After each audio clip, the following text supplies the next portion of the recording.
Ce podcast est la propriété du site devoirdephilosophie.com. La religion chez Hobbes.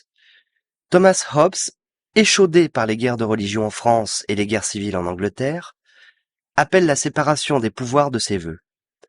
Hobbes a ainsi une conscience aiguisée du problème théologico-politique, c'est-à-dire des problèmes et interférences souvent néfastes entre la sphère religieuse et la sphère politique.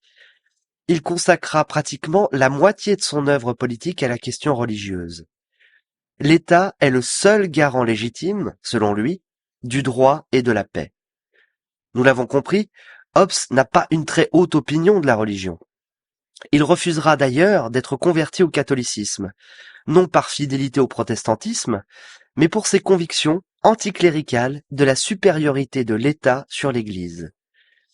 Il publie son œuvre la plus accomplie, Léviathan, dans lequel il distingue le pouvoir temporel du pouvoir spirituel. Cette œuvre et les suivantes, notamment les lettres sur la liberté et la nécessité, du corps, de l'homme, le font accuser par le clergé anglais d'anti-religiosité. La philosophie naturaliste hobbésienne considère que seul l'absolutisme de l'État, à qui les hommes confient par contrat le soin de les gouverner, peut maintenir le droit et garantir la paix. Il refuse donc le pouvoir de droit divin. Sa pensée rationaliste et matérialiste, rappelons qu'il nie l'existence de l'âme, et anticléricale, inspirera les encyclopédistes, notamment Diderot et Voltaire.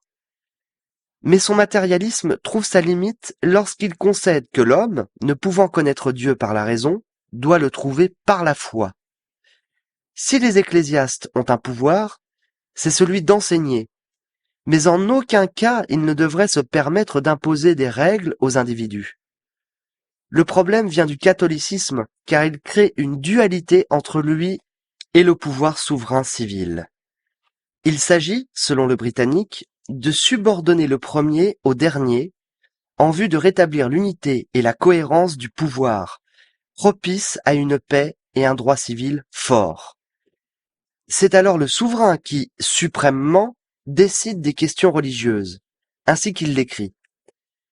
Dieu parle par ses vice-dieux, ou lieutenants, ici sur terre, c'est-à-dire par les rois souverains.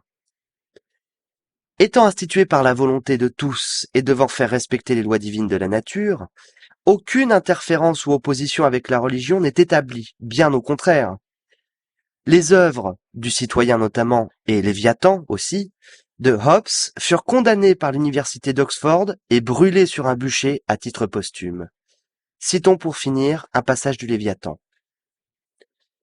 La religion est la peur des puissances invisibles, peu importe qu'elles soient fictives ou admises universellement par des rapports, mais lorsque les puissances invisibles ne sont pas universellement admises, nous parlons de superstition.